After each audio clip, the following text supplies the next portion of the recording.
सब कुछ देखता है, बहुत कुछ सुनता है, फिर भी चाल उसकी ठीक नहीं होती है। इस दुनिया में माटी का खेल चल रहा है।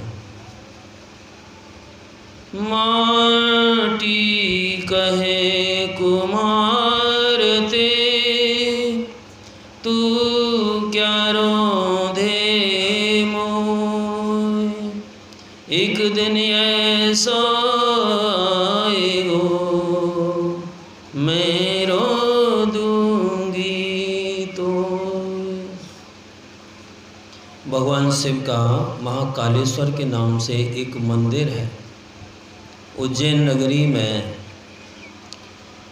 आज भी भगवान शिव का श्रृंगार शमशान की मिट्टी से, शमशान की राख से किया जाता है।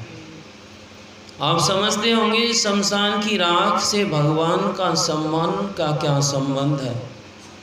अरे भगवान की बात छोड़ दिए, आप तो हर समय शमशान भूमि में ही रहते हैं, ओढ़ते हैं, बिछाते हैं और वही खाते भी हैं।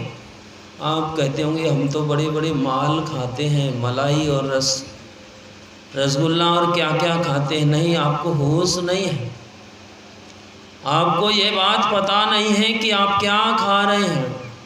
दुनिया में कोई ऐसी एक जगह बता सकते हैं आपकी जहाँ किसी का शरीर मृत नहीं हुआ हो, चाहे वो कीट पतंग का शरीर हो, चाहे मनुष्य का हो, चाहे हाथी और घोड़े का हो। दुनिया में ऐसा कोई स्थान नहीं है जहाँ पर किसी का शरीर नहीं छूटा हो। और शरीर छूट करके छूटने वाला निकल गया और बाकी शेष क्या बचा, और वह शेष कहाँ चला गया।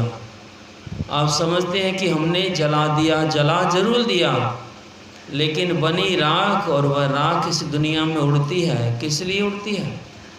और जितने बचे हैं उनको भी इसी राख में मिल जाना है, लेकिन समझ में कहाँ आता है। सद्गुरु दरस देन हित आए, भागी जगे हमरे, सतगुरु दरस देन हित आए। क्या आज ही सद्गुरु आए हैं? पूज्यपाद बाबा शाही स्वामी जी महाराज कहते थे कि जिस दिन ये पृथ्वी संत सद्गुरु से खाली होगी, उस दिन ये रसातल में चली जाएगी, इसे कोई बचाने वाला नहीं है। यदि बचाने वाले हैं तो वह संत होते हैं, लेकिन लोग सुनते कहाँ हैं। कान होने पर भी लोग नहीं सुनते हैं और वही काम करते हैं जो उनके हित का नहीं है। और जो सुनने वाले होते हैं, सुबह भी आप सुन रहे थे कि माता पार्वती को भगवान शिव केवल दो ही हैं, एक भगवान महायोगेश्वर भगवान शिव और दूसरी माता पार्वती, बस। इसके अलावा कोई भीड़, कोई हलचल नहीं है। और सुनाने वाले कैसे हैं? वो योग के विशेषज्ञ हैं, परमात्मा के स्वरूप ही हैं।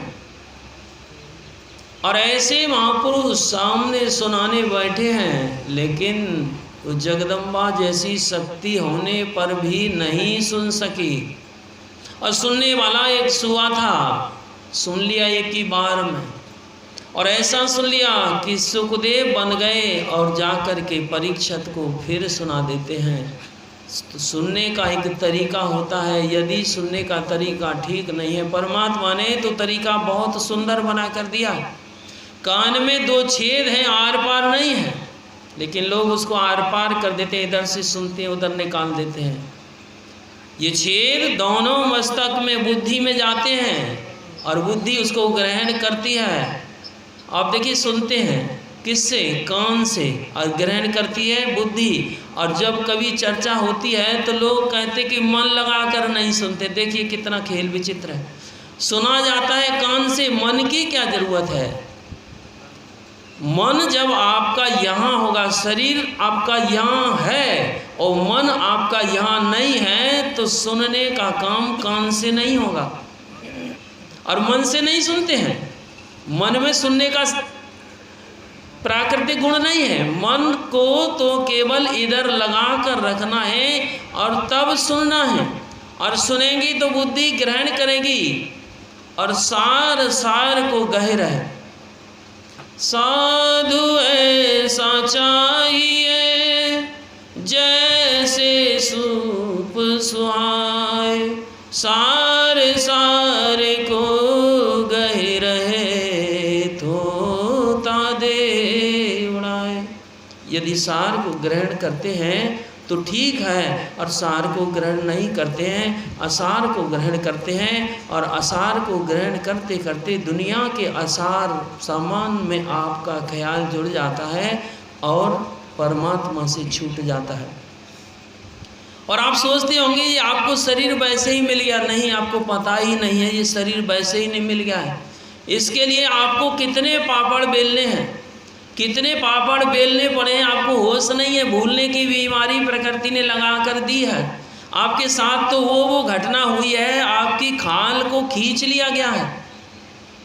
आप कहेंगे हमारी खाल कहाँ खींची है? इतनी खाल खींची है आपकी, आपको होश नहीं है। शरीर में जीव आता है भोगने के लिए, और परमात्मा ने अपना दया रूपी गुण इस जीवात्मा को अपने साथ लगा कर दिया है। और वो दया गुण अर्थात परोपकार, दूसरों का हित, अपना हित, सब कुछ जो समझते हैं वही समझदारी है। और परमात्मा आपसे दया वाला काम करवाना चाहते हैं और आप दया वाला काम नहीं करते हैं, और परमात्मा करवाना चाहते हैं। और वो कैसे करवाएंगे?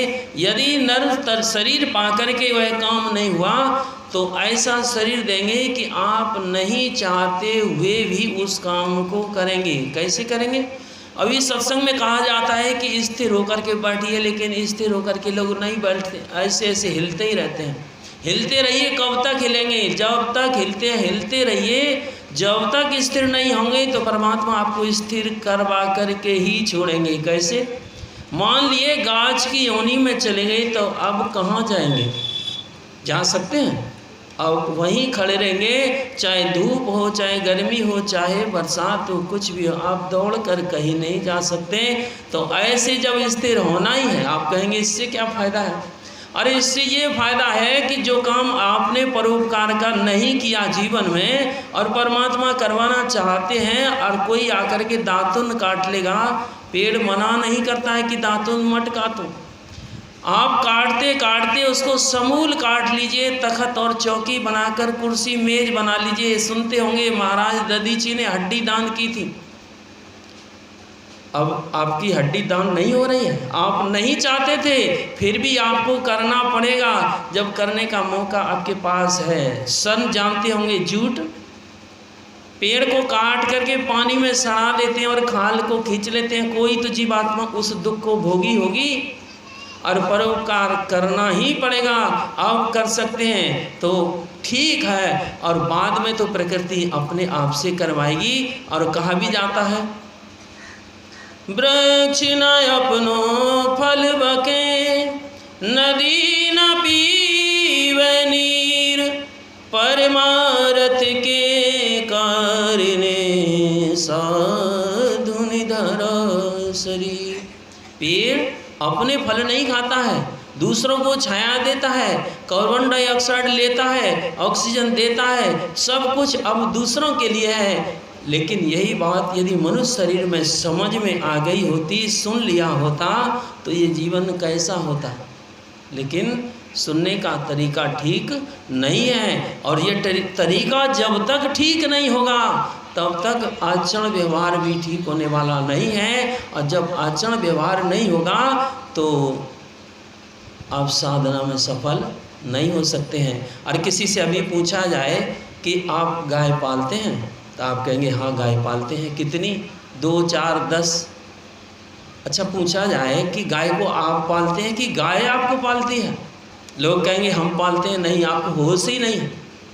गाय को आप नहीं पालते, गाय आपको पालती है। उसको आप क्या चीज़ खिलाते हैं? सूखा भूसा। और वो आपको क्या देती है? दूध देती है, क्रीम देती है, खोआ देती है, पनीर देती है, छेना मिठाई, सब तरह की चीज़ देती है। और आप उसको क्या देते हैं? सूखा भूसा। जो आप नहीं खा सकते हैं वो उसको देते हैं, और वो आपको वो चीज़ देती है जो आपके अनुकूल है। और गाय को कोई लोभ नहीं है, मैं किसको क्या दे रही हूँ और क्या हो रहा है उसको कोई मतलब नहीं है, कोई आसक्ति नहीं है उसको, कोई व्यवहार में उसके में कोई परिवर्तन नहीं है। और परोपकार करती है कि नहीं? तो परमात्मा भैंस के शरीर में भेजेगा कि बकरी के शरीर में भेजेगा कि गाय के शरीर में कि पेड़ पौधे के शरीर में, ये तो आपके कर्म के ऊपर निर्धारित है। लेकिन ये कर्म बंधन के फेर को छोड़ दीजिए, सत्संग में जाइए और सुनिए समझिए, और ऐसे महापुरुषों से सद्गुरु से सीख लो। सद्गुरु बता देते हैं, करण धार सद्गुरु दृढ़ नावा, दुर्लभ साज सुलभ करि पावा। किसी का कपड़ा फटा हुआ है, उसको कहीं से सुई मिल गई है, कहीं से धागा मिल गया है, और किसी ने धागा फंसाकर सीने का तरीका बता दिया है, और फिर भी आपका कपड़ा फटा हुआ है। किसका दोष है?